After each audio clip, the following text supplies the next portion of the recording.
Vous êtes branchés sur Itrema, la chronique littéraire de l'UFA, l'Union des familles laïques. Itrema, une émission animée par Philippe Foussier et présentée par Emmanuel Bélier-Gauthier.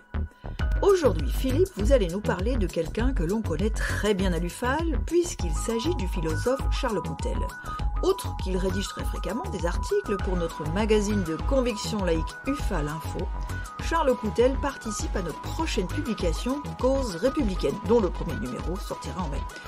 Je sais aussi de sources sûres que vous-même, Philippe, avez participé à cette ambitieuse revue de plus de 200 pages créée en partenariat avec les éditions matériologiques. Oui, en effet.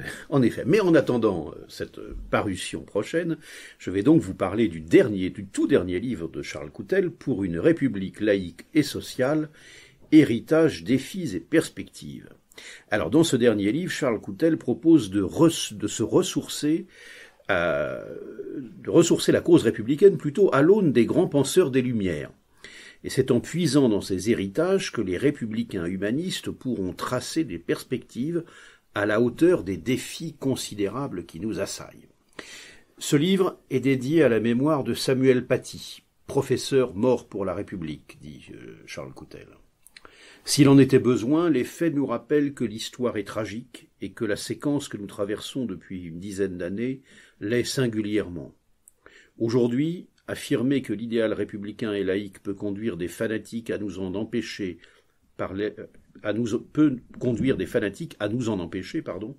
l'élimination physique.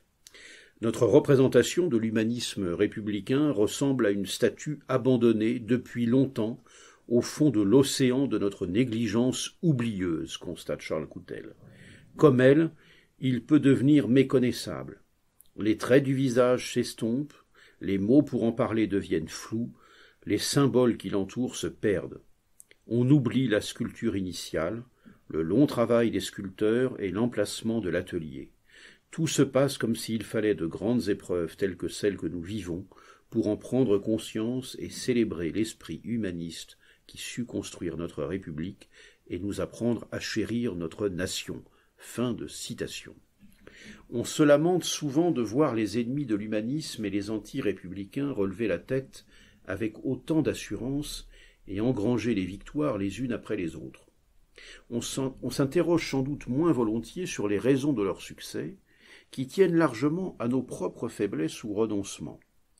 Pour cette raison, notamment, le livre de Charles Coutel nous permettra de nous réarmer pour substituer à la posture défensive à laquelle nos ennemis nous ont acculés, la claire conscience du nécessaire combat républicain, lequel ne connaît jamais de trêve, comme nous l'ont enseigné beaucoup de nos anciens. Et comme le souligne Gérard Delfaux, qui accueille ce livre dans sa très belle et fort utile collection Débats laïques chez l'Harmattan, l'auteur traite le sujet en philosophe se servant, ça c'est Delfaux qui parle de Coutel, uniquement de concepts et de l'argumentation pour exposer ses idées en la matière, sans recourir à la sociologie ou à l'histoire, sans rapporter des anecdotes. Il s'extrait de la mêlée, il prend les choses de plus haut, nous dit Gérard Delfaux. Mais, Philippe, Charles Coutel nous parle aussi de la culture humaniste. Bien sûr, ce n'est évidemment pas un hasard si nous avons de nouveau à puiser dans le legs des Lumières pour trouver les forces nécessaires à ce réarmement républicain. Car c'est cet héritage-là qui est frontalement contesté, attaqué, défié, lentement grignoté par ceux qui, d'une manière ou d'une autre, voudraient nous replonger dans une logique antérieure, soumis à un ordre naturel ou divin plutôt qu'à l'ordre humain. Charles Coutel convoque pour cela Montesquieu et Condorcet. Le premier, Montesquieu, nous rappelle que l'universalisme est à la fois une méthode et un horizon, s'adossant à l'intérêt à long terme du genre humain. Quant à Condorcet, il nous aide à penser la citoyenneté avec l'idée mélioriste, hélas négligée, de la refonder sans cesse, au risque que la République ne devienne une simple démocratie gestionnaire. Condorcet nous est également indispensable pour interroger le rôle de l'école. L'exigence d'instruction et de transmission, longtemps hissée au rang de priorité par la République, a été abandonnée depuis une cinquantaine d'années et on ne saurait outre mesure être surpris des dégâts que cette faute a engendrés. L'auteur nous appelle donc à promouvoir la cause républicaine et ses principes. Il flétrit les mots valeurs, entre guillemets, invoqués par les tenants du vivre ensemble, lui aussi entre guillemets, et son rappel à l'ordre sur la nécessaire réappropriation du vocabulaire républicain permettra de ne pas faire le cadeau à nos adversaires d'utiliser leur propre concept du bien commun au caire en passant par le sociétal. Avec Charles Coutel, aucun risque de voir le magnifique mot de citoyen adjectivé comme il l'est de plus en plus fréquemment. La reconquête des mots et de la mémoire de la culture humaniste est en effet un préalable, on le voit d'ailleurs quotidiennement à la manière dont les adversaires de la République dégradent la langue au service de leur entreprise de déconstruction.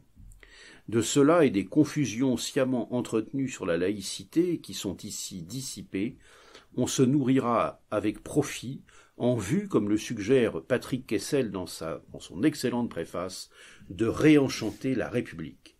Voilà, Charles Coutel, pour une République laïque et sociale, héritage, défi, perspective, préface de Patrick Kessel, édition L'Harmattan, l'excellente collection Débats laïques, 174 pages, 15 €. Merci Philippe pour cette 10e chronique de Itrema, à retrouver comme d'habitude sur notre chaîne Laïcidad. Pour retrouver aussi d'autres infos sur Philippe Foussier et Charles Coutel, dont Philippe vient de vous parler, n'hésitez pas à vous connecter sur notre site ufal.org. Vous y retrouvez des informations sur notre magazine trimestriel, Ufal Info, ainsi que sur Cause républicaine, la prochaine revue créée par l'Ufal. À bientôt Philippe. À bientôt Emmanuel.